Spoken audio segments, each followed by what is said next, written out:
Voltamos! E agora recebendo aqui a nossa professora Carolina Santana. Mas antes eu quero dizer o seguinte, hoje é sexta-feira. Olha aqui, você sabia que lá na Metropax, na Casa do Associado hoje, você vai aprender a fazer bolo?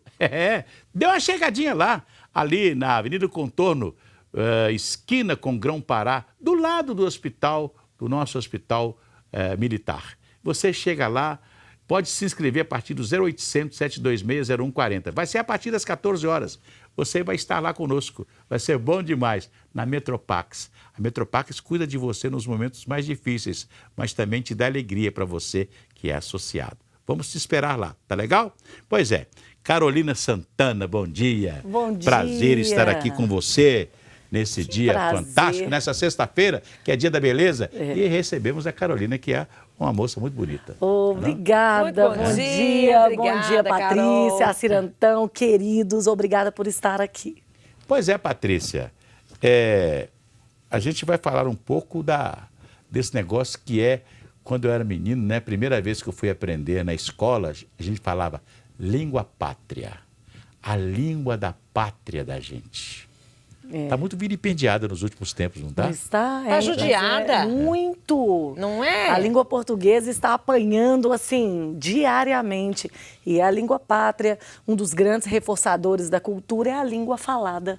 E a língua escrita é a língua portuguesa. É verdade. Professora, olha só, gente, para quem não sabe, a Carol, ela é professora de português, ajuda vários alunos a serem aprovados nos concursos, né? É verdade. Tem um quadro também na rádio que fala também a respeito da língua pátria aí, de estar em dia com o português, né, Carol? Isso Mas mesmo. como administrar isso em tempos de rede social?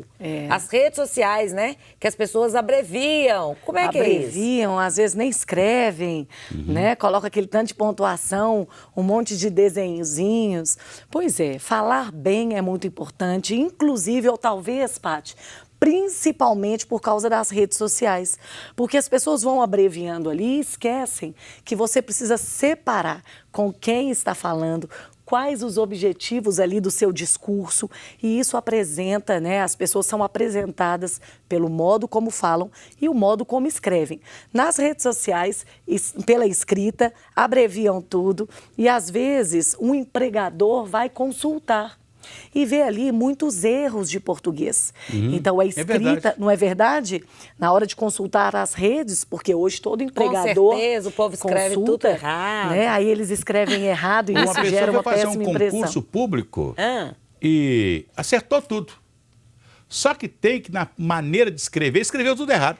E isso, assim, que você está falando é tão importante porque nos concursos públicos, o que tem maior peso é a redação. Redação. Então, às vezes... Produção de texto, não é verdade? Né? E, às vezes, os candidatos, eles fecham as provas todas, direito administrativo, direito constitucional, até mesmo a prova de língua portuguesa, fechada. Mas, na hora da redação, eles abreviam, eles não sabem escrever e perdem o concurso. É aquele cara que está formando em direito e na hora de escrever cebola, escreve com C cedilha. Isso mesmo. E o detalhe é que tudo depende do português, né? Porque a interpretação das outras matérias, eu falo que a língua portuguesa, gente, é a disciplina mãe de todas as outras. Pois é, Carolina, nós estamos... eu gosto muito de conversar sobre esse tema porque... Eu tenho a impressão que nós estamos sendo assim muito mal, a língua portuguesa está sendo muito maltratada, né? Hoje tudo se coloca o inglês. Eu gostaria até que o governo brasileiro fizesse como o governo mexicano fez. Lá no México, que são duas nações indígenas, que é os maia e os astecas. Os astecas. Né? Você, se é dos maia ou dos astecas, você, quando começa a ser alfabetizado, primeiro você vai aprender a sua língua. Depois você aprende o espanhol, que é a língua oficial do México. Fluente, né? E depois aprende o inglês. Então o menino sai da escola, né, falando fluentemente 3 idiomas. 3 idiomas. Então vamos aprender o inglês assim, desde o primeiro ano de grupo. Não é verdade? É verdade. Porque Sai um hoje está poliglota. tudo no inglês, né? Aliás, eu, de vez em quando, eu gosto de lembrar daquela letra do Noel Rosa, quando o cinema era mudo, né? E o cinema passou a ser falado, aí o Noel fez a música porque passou a ser um modismo falar alô boy, alô Johnny, né? Ele fez, o cinema falado é o grande culpado da transformação desta gente que pensa que um barracão vale mais que um xadrez. Lá no morro, se eu fizer uma falseta, a risoleta desiste logo do francês e do inglês.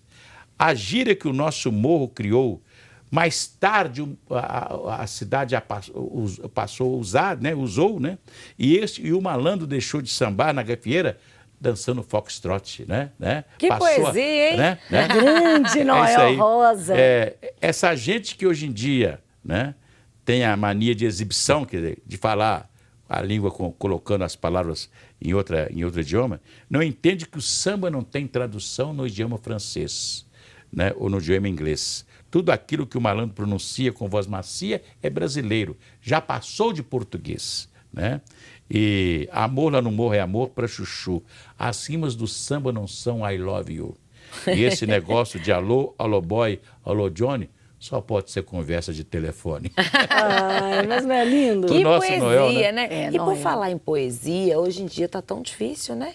As pessoas não estão nem escrevendo, estão? Não, as pessoas não escrevem e quando o Assir fala dessa modalidade, que o cinema deixa de ser mudo e começa nessa questão do inglês, e você comentou, Assir, que as pessoas saem poliglotas do México, Patrícia, as pessoas aqui saem do 3º ano do ensino médio, elas não sabem nem a língua portuguesa direito. É verdade. E querem falar o inglês, né? verdade. Começam a Querem falar o né? inglês. Eu Até percebi porque- esses dias até com meu filho, de 9 anos, ele tá falando fluente o inglês, mas na hora que foi falar português, ele falou errado o Engasga, português. Patrícia. Falei, como assim? Não, meu filho, a primeira língua é o português, né? Eu acho isso, eu fiquei assim, encantado com o México, né? Em Portugal também, né? Se aprende o inglês, né? Na escola. Isso é muito importante, né? Que você saiba uma língua que hoje é a língua universal, o inglês. Você vai em qualquer lugar do mundo, falou inglês, você está em casa. É verdade. É verdade, né? Mas a gente pode valorizar o inglês, a gente pode aprender, e eu acho muito importante, é um currículo a mais, você saber se comunicar pelo mundo inteiro. Mas precisa de colocar, por exemplo, na loja, que o desconto está em inglês? Sale, né? Não? Não precisa, é muito, hein, assim? É. Porque o que eu fico pensando muito, e aí os telespectadores vão concordar, a sua entrevista, o seu cotidiano, as suas relações são em língua portuguesa. E um português muito bem falado apresenta você e abre muitas portas. Ó, é o que tá falando aqui, a Luísa Regina tá participando do bairro Santo Agostinho, obrigada pela sua audiência. Ela tá falando aqui, professora Carol, já perdi até oportunidades de emprego por conta de falar errado na entrevista. Isso mesmo. E aí eu vou falar uma coisa que vai servir para ela. Um abraço, obrigado pela pergunta. Mas eu quero dizer assim, não adianta ir para uma entrevista concentrada em falar bem. Falar bem deve ser um hábito saudável e natural. Se você se preocupa de todos os dias, e eu gosto de dizer assim, ó, é claro que você em casa, com seus melhores amigos, você brinca, você usa a espontaneidade, não precisa coloquial, o coloquial. Mas você tem que variar ao longo do dia as pessoas com as quais você conversa, e se você tiver essa prática, não, estou conversando aqui com uma pessoa que eu não tenho muita intimidade. Se você se concentrar em falar bem, em mudar as pessoas com quem você fala, mudar o jeito de falar, vai ficando mais natural. E aí, numa entrevista de emprego, numa apresentação que você tenha que fazer, você já fala muito bem, você se preocupa com o plural, você se preocupa com a concordância verbal, com a concordância nominal, né, assim? Vou lembrar aqui de um professor que me dá uma saudade muito grande dele, o professor Jair Moreira. Não sei se ele está vivo, se está vivendo, né? É uma grande figura. O professor Jair Moreira, ele contava uma história que, para a gente, é muito interessante. As aulas de português dele eram uma maravilha. Ele dizia o seguinte assim, falando sobre essa coisa, esse jeito do português, do brasileiro, né? Ele dizendo que nós temos um jeito de economizar nas palavras. Você dizia, vamos à cinematografia, depois vamos ao cinema, vamos ao cine.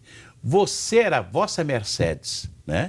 Vossa Mercedes, vossa mercê, vós me ser, você, O C. C. Daqui a pouco vai ser só um Vai reduzindo. Nós deixamos assim. de falar a palavra correta porque vamos reduzindo, né? A Não é Giane verdade. aqui também, ela que é do Cruzeiro, bairro Cruzeiro, ela tá falando que é empresária e ela sempre contrata recepcionistas que sabem conversar, que ela acha muito importante, tá? Feita aí a sua participação, obrigada pela audiência, Pois é, Giane. e isso também é muito bom, né, Carolina, que comece com o papai e com a mamãe, não é verdade? É O falar verdade. correto, né? Quando o papai e a mamãe podem ajudar, né? O Cristiano também tá mandando um abraço para a professora Carolina, já foi seu aluno. Um abraço, Cristiano. E ele tá falando o seguinte, que ele tem também muita dificuldade, ele tinha muita dificuldade e que ele aprendeu a gostar do português com você. Que coisa, que joia. Obrigada, um abraço imenso. Mas o que é muito legal, e eu digo sempre nas minhas aulas, nos vídeos, eu digo o seguinte, não precisa saber classificar uma oração de subordinada, substantiva, objetiva, direta. Nossa, Olha, era não muita até causa coisa. arrepio? É muita coisa. Não é muita coisa? Converse direito comigo, isso aí tá difícil. Não é? Aqui, eu fico me lembrando que foi no segundo ano de grupo escolar, eu comecei a analisar uma oração, onde estava o sujeito. A sintaxe. Não. Você fazia análise da oração. Isso não tem mais, mas Pois é. olha, Pois é, mas eu tô olha a dizendo esperança, porque- ou assim, no fundo do coração. Não precisa saber fazer essa classificação toda para saber o bom português. Isso não salva, mas a gente precisa saber crase para escrever um bilhete, ou alguma coisa para um chefe, ou um relatório. Você precisa saber as concordâncias. É muito importante que você tire da teoria e pratique. E Pratique principalmente gramática. leia, né, gente? Ler é muito importante. Muito importante. As pessoas quase não estão lendo nada. Porque a Lendo gente era muito obrigado a pouco. ler, né? É obrigatório. Obrigatório ler, E né? quando o Assi fala que começa com o papai e com a mamãe, né? Às vezes os pais nem têm tanto estudo, mas eles sabem da importância. Então, Presenteiam com livrinho, livro. O meu pai tinha um hábito de presente. ler no domingo, tinha que comprar o jornal, né? Então ele lia e ficava o dia inteiro lendo o jornal, porque o jornal vinha cheio, o jornal, né? Quando a imprensa ainda Quanta era imprensa, diferença, né? hein, Assi? Quanta diferença, é. E aí eu já sabia as primeiras letras, a primeira coisa que eu fazia, eu achava um luxo, meu pai de óculos, né? E tal, lendo o jornal, aquela coisa, sentava do lado no sol e tal, lendo o jornal. Eu também queria ler o jornal. Claro. E aí eu passei a aprender a ler o jornal e logo eu estava lendo correntemente. Olha que orgulho. Por causa disso. Né? Não, é o exemplo também, né? A Rosilaine, ela que é do bairro Floresta, ela tá aqui mandando um alô e ela tá mandando uma brincadeira, que hoje as pessoas brincam com o português na internet. A mãe sempre fala pro meu pai, ele é feliz. Aí pergunta, onde está o sujeito? Com certeza na praia. Brincar, pode brincar à vontade. O problema é quando a brincadeira acaba e você Pois vê é. que a pessoa não sabe Eu tive se um expressar. hábito com meu pai, né, que eu passei para os meus filhos e passo hoje para os netos, né, que é a brincadeira de onde está escrito, né? Você está junto com os meninos, então você quer dar um dinheirinho para eles para comprar um picolé, comprar um sorvete, fala assim, vamos brincar de onde está escrito? Onde está escrita a palavra tal. Ah, que legal. Sempre dentro de casa tem alguma coisa. É na lata de azeite, é na garrafa de refrigerante. Você sempre vai encontrar, né? Onde está escrito bebida? Né? Aí o menino sai feito louco, onde está escrito bebida. Quer dizer, é uma forma, né? Eu lembro que tinha um pequenininho que ele não sabia. Ele não sabia ler ainda e ele ficava fulo da vida porque ele não podia Não sabia. participar. Quer dizer, você vai aprender a ler para você participar. Você está contando uma coisa, o Assi tá dizendo de algo lúdico. Né? Que aprende brincando, ensinando. Né? O meu filho, quando era bem pequenininho, a minha filha mais velha sabia ler e ele não. Um dia ele viu um litro de leite e aí a marca do produto, ele falou comigo, mamãe, eu já sei ler. Aí ele foi na marca e leu assim, leite. Né? E aí eu fiz muito bem, mas era essa provocação. Quando você brinca, quando a criança vê o adulto lendo, a outra pessoa lendo, isso traz para ela uma necessidade, uma motivação, isso mesmo. É muito bom começar a brincar com as crianças dentro de casa, né? Porque isso você levanta um pouco da curiosidade dela pelas letras, né? E pelo processo de alfabetização, em que a gente luta tanto para que a criança entenda a origem da escrita, a importância importância da escrita para o contexto social, para que ela, então, desde muito novinha, desde muito pequenininha, já torna-se um leitor do mundo, um leitor da função da escrita lá na casa. Às vezes a mãe está fazendo uma listinha para o supermercado, uma lista é um gênero de escrita. Eu fico me lembrando aqui de quando criança, que eu comecei a aprender a ler, né? Era a revista do Walt Disney, né? Eu adorava aquelas do quadrinho, Disney, né? Da Mônica, Turma da Mônica. Essas coisas todas que ajudam, né? Que ajudam. A Daniele, do bairro União, ela está perguntando, a minha filha tem 7 anos, tem muita dificuldade com o português. Como eu posso ajudá-la? A Daniela, de 7 aninhos, a criancinha? A criança dela tem 7 anos. Ela não tem dificuldade com o português. Tá começando. Ela não tem. Põe isso na cabeça dela não, nenhuma né, Carol? dificuldade. A Dani está chegando para o mundo da escrita. Então, o que a gente faz? A gente acolhe. Ela está aprendendo as letrinhas, né? São muitas coisas para aprendizagem. Carolina, não faz nada.